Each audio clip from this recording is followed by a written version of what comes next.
Welcome to the Footywrap for round 17, and with Paul Hogan in bed with a virus, it's Mel Costabile coming off the bench. Hi. Yes, you've studied up this weekend, I hope. I have, absolutely. We're at Tigerland because the Tigers are in a bit of turmoil. They've won 3 games in a row on the field and a great win on Saturday night against the Bulldogs. Fabulous. Joel Bowden again kicking a crucial goal, and last week he does it at both ends, so to speak. I had me on the edge of my seat, Jeff. But the problem is Greg Miller's just been sacked. Well, the sun's come out, that's a bit nicer. Beautiful. And Greg's made himself uncontactable.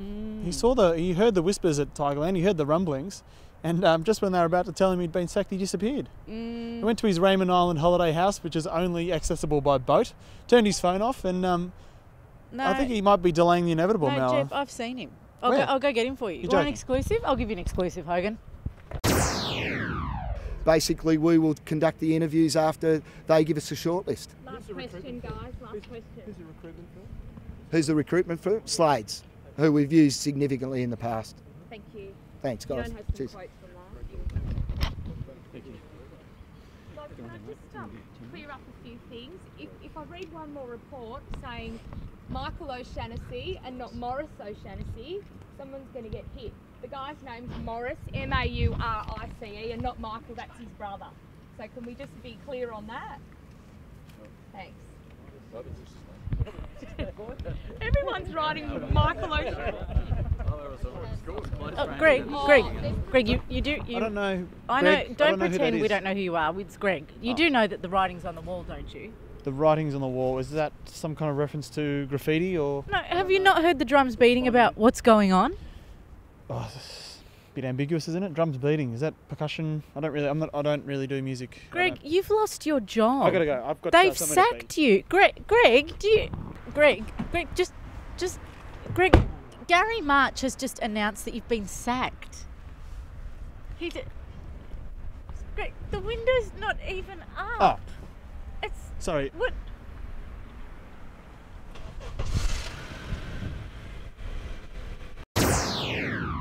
That was fun. Judith Donnelly gave the media a bit of a serve, didn't she? Now, what is that guy's name? Now, everyone was calling him Michael O'Shaughnessy. His name's Morris, but she was very unprofessional in her delivery, Jeff. Why's that? She said if she says She anyone else said, right, Michael. Quote, someone's gonna get hit if you don't get the name right. And immediately I thought, you're gonna get hit.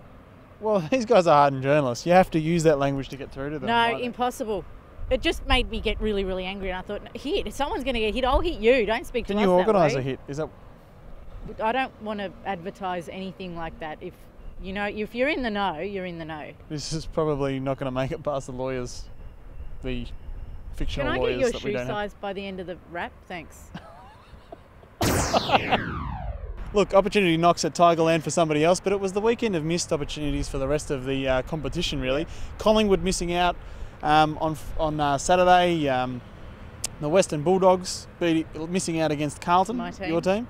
The Saints missing out against West Coast, who you would have fancied them to beat West Coast. And then the Swans missing out against Adelaide. So all of the highly favoured teams stumbling towards the finals. Brendan Favola, we've got some footage of him here. He kicked 5 goals in Carlton's win, and it was a magnificent win. Judd had 32 touches, but what about this bit of argy-bargy from Fev? Do you like to see that from your power forwards?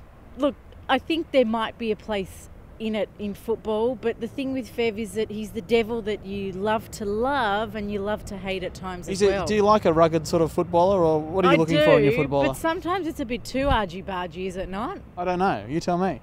Do you think he's a rough diamond or just a retarded genius, the Fev?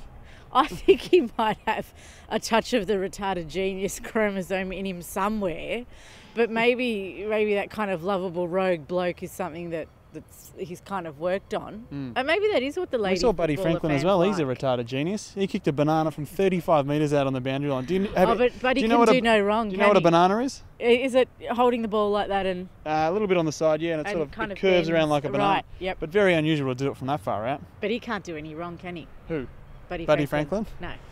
Not at the moment. Not at the moment. I think he's a ticking time bomb, according to a lot of people. All that matters is that Carlton won anyway, Jeff. So if it involved Brendan doing a bit of argy-bargy, good for you.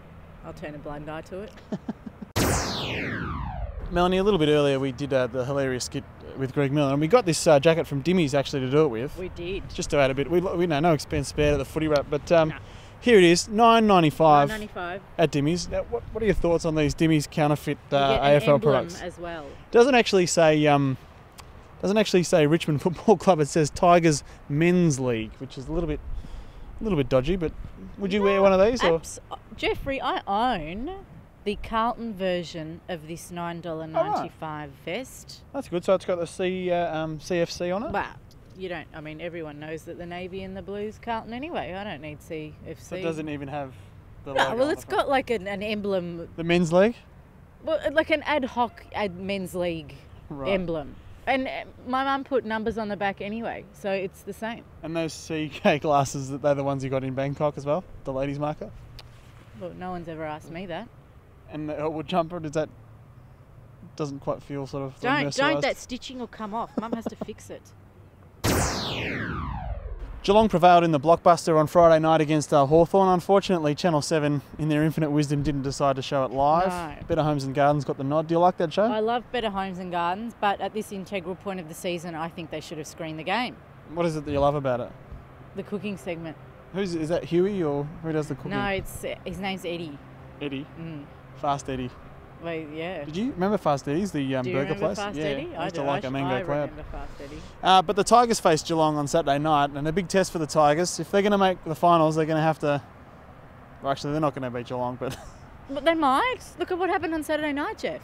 They've got 3 other winnable ones, though. There you go. But everybody's fighting for those final 8 spots. It's going to be very close. I can't believe that Collingwood, I think, are 5th or 6th, and they're at 9 wins and 8 losses. Normally, that would be on the fringe of the 8. It's very, very close, from 5th to about 10th. Is it uncomfortably close, Jeff? It Do you is feel actually. uncomfortable? Yeah, a little bit. It's a bit awkward, isn't it? I actually stand a lot further away when I'm with Paul. I think I can see Captain Blood. Hogan, another exclusive for you. Yep. He's not